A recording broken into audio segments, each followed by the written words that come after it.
Hello, good afternoon.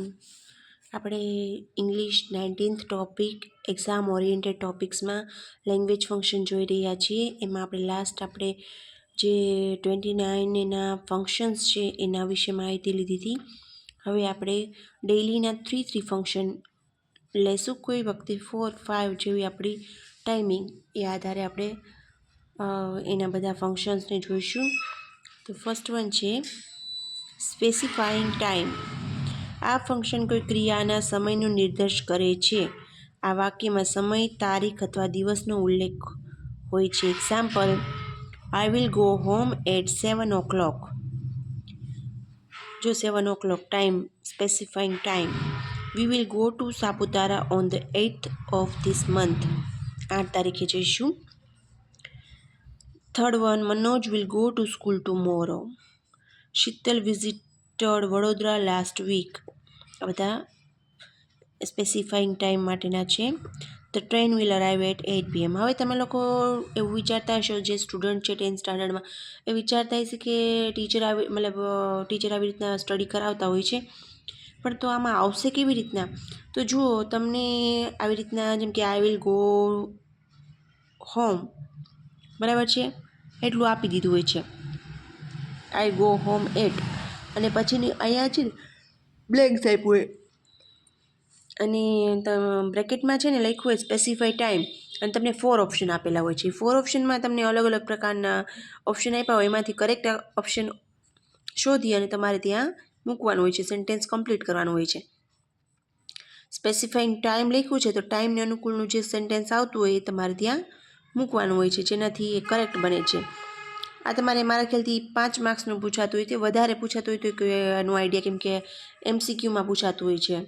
4 answer આપેલા હોય છે અને સાઈડમાં સ્પેસિફાઈંગ સમથિંગ વોટ એવર એ મૂક્યું હોય, અને તમારે સેન્ટેન્સ કમ્પ્લીટ કરવાનું હોય છે. અત્યારે આમ બી તમારી પેપર સ્ટાઇલ છે ને બહુ ઇઝી છે, કેમ કે તમને બધું મોસ્ટલી MCQમાં આપેલું હોય છે. અમારી વખતે જ્યારે અમે લોકો સ્ટડી કરતા હતા ત્યારે અમારે જે પેપર સ્ટાઇલ હતી બહુ જ હાર્ડ હતી, કેમ કે અમારે બધું ડિસ્ક્રિપ્શનમાં રાઇટ કરવાનું થતું હતું, અને તમને અત્યારે બહુ શોર્ટમાં આપવામાં આવે છે, છતાં પણ બાળકો બહુ જ તે કન્ફ્યુઝ થઈ જતા હોય છે.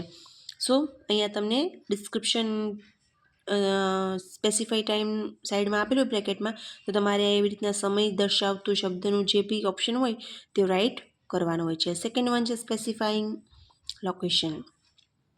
આ ફંક્શન વ્યક્તિ કે વસ્તુ ક્યાં છે, એટલે કે કોઈ ચોક્કસ જગ્યા અથવા સ્થળનો નિર્દેશ કરે છે. આ વાક્યમાં in, on, under, behind, in, front of, near વગેરે પ્રેપોઝિશન નામ યોગ્ય અવયવનો ઉપયોગ થાય છે. સ્પેસિફાઈંગ લોકેશન એટલે કે સ્થળ દર્શાવવા માટેનો ઉપયોગ થાય છે. તમને બી ડિસ્ક્રિપ્શન બોક્સમાં સાઈડમાં આપ્યું હોય સ્પેસિફાઈંગ લોકેશન, તો એને અનુકૂળ જે સેન્ટેન્સ આવતું હોય તમારે મૂકવાનું હોય છે. Example, the program is in the assembly hall. Assembly hall, in the assembly hall. આ તમને છે ને MCQના ઓપ્શનમાં આપેલું હોય છે 1, 2, 3 ABCDમાં, એમાંથી તમારે કરેક્ટ મૂકવાનું હોય છે. Mita leaves near my house. Near જોયું તમે, જ્યારે લોકેશન સ્પેસિફાઈ કરવાનું હોય ત્યારે in, on, under, in, front, નિયરનો ઉપયોગ થાય છે, પ્રપોઝિશનનો ઉપયોગ થાય, એટલે તમારે સમજવાનું કે સ્પેસિફાઈંગ લોકેશન છે. થર્ડ વન છે the post office is next to my school.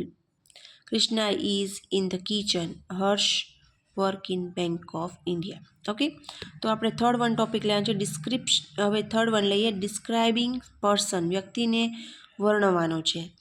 આ ફંક્શન કોઈ વ્યક્તિનું વર્ણન કરે છે. આ વાક્યોમાં રિલેટિવ પ્રોનાઉન, સંબંધક સર્વનામ હુ, હુઝ અથવા હુમનો ઉપયોગ થાય છે.